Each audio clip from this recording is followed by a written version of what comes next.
সকলোৱে দেখিছা চাগে ছাত্ৰ ছাত্ৰীসকল দেখিলানে তোমালোকে কেনেকুৱা পালা বাৰু খুব ধুনীয়া হয়নে তোমালোকে দেখিছা চাগে যে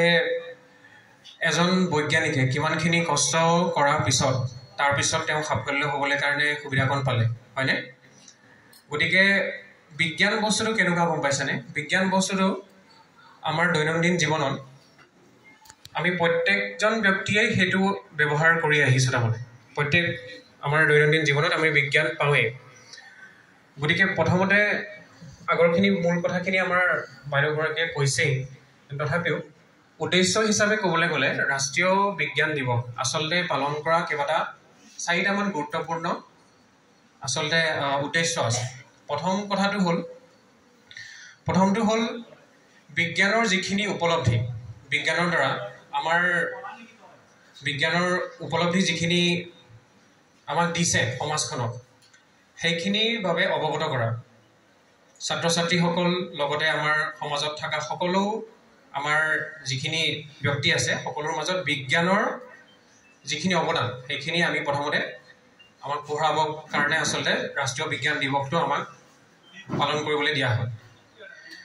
২ নম্বৰ কথা হ'ল যিখিনি কাৰ্যসূচী বিজ্ঞানৰ দ্বাৰা যিখিনি কাৰ্যসূচী আৰু বিজ্ঞানৰ লগত জড়িত থকা যিখিনি বিষয়বস্তু আছে গোটেইখিনি যাতে প্ৰদৰ্শিত কৰি পেলাই লগতে বিজ্ঞান আৰু প্ৰযুক্তিবিদ্যা এইকেইটাৰ লগত সময় সামগ্ৰী ৰাখি পেলাই যিখিনি বস্তু চলি যায় সেইখিনি বাবে এটা অৱগত কৰা ৩ নম্বৰ হৈছে নতুন কি প্ৰযুক্তিবিদ্যা আহি আছে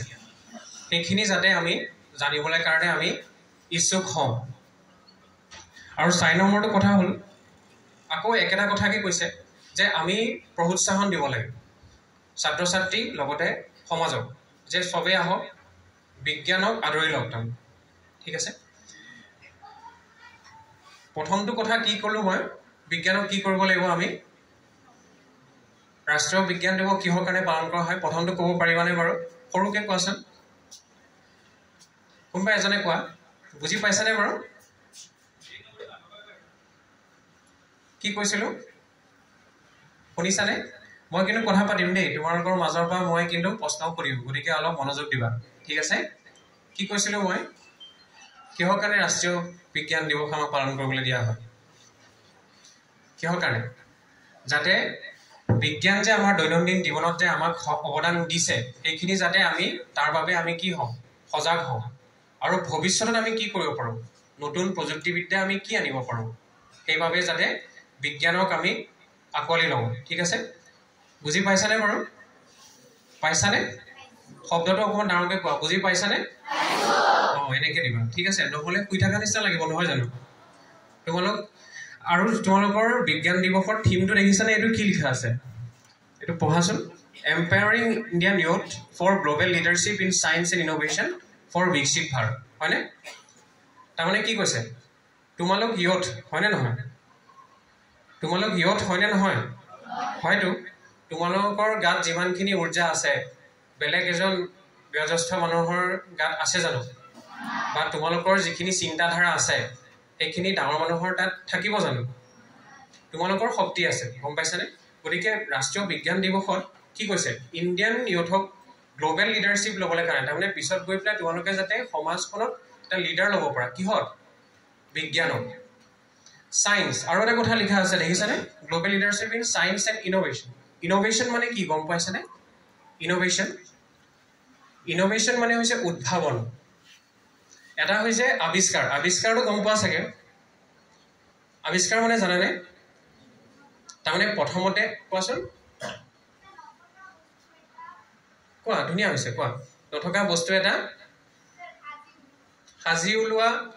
ঠিক আছে কোৱা সাজি ওলোৱা সেইটো হ'ব কি হ'ব ইনভেনশ্যন ঠিক আছে ইনভেণ্ট কৰা মানে নতুনকৈ তুমি কি কৰিছা সৃষ্টি কৰিছা কিন্তু উদ্ভাৱন বা ইন'ভেশ্যনটো কি হয় ইন'ভেশ্যনটো কি হ'ব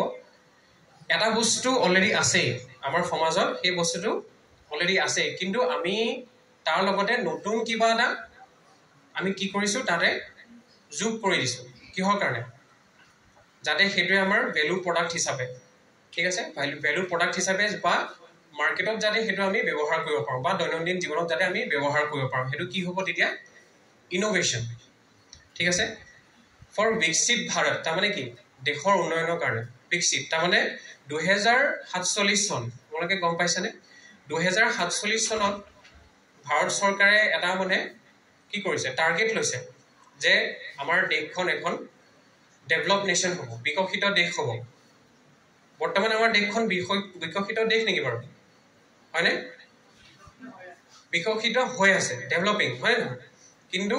2047 যাতে আৰু যাতে উন্নয়ন হ'ব পাৰে ঠিক আছে সেইটো কাৰণে এটা টাৰ্গেট লৈছে ঠিক আছে সেইভাবে আমাক কি লাগিব কোনে আমাক সহায় কৰিব বিজ্ঞানে গম পাইছেনে বিজ্ঞানে সহায় কৰিব বুজি পাই আছেনে বাৰু ছাত্ৰ ছাত্ৰীসকল ঠিক আছে মোক হেতু উত্তৰটো দিবা দেই এটা কথা হ'ল অসমৰ কেজনমান বিখ্যাত বিজ্ঞানীৰ বিষয়ে আমি আলোচনা কৰিম অকমান এজনমান বিজ্ঞানীৰ নাম কোৱাচোন ক'ব পাৰিবনে অসমৰ বাইদেউগৰাকী অলৰেডি চিবি ৰমনৰ কথা ক'লে অসমত থকা বিজ্ঞানীৰ নাম ক'ব পাৰিবা নেকি এজনমান বা তোমালোকৰ স্কুলত তোমালোকৰ প্ৰিন্সিপাল ছাৰৰ কোঠালীত তোমালোকৰ স্কুলৰ পৰা পাছ হোৱা এজন বিজ্ঞানীও আছে তাতে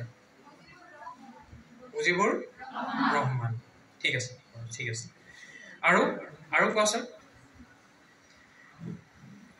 ঠিক আছে ভাৰতত থকা বিজ্ঞানী এজনৰ নামটো ক'ব পাৰিবা চাগে চিভি ৰমনৰ বাদে আৰু এপিজে আব্দুল কালাম হয়নে নহয় হয়তো কি আছিল তেখেত মিছাইল মেন অফ ইণ্ডিয়া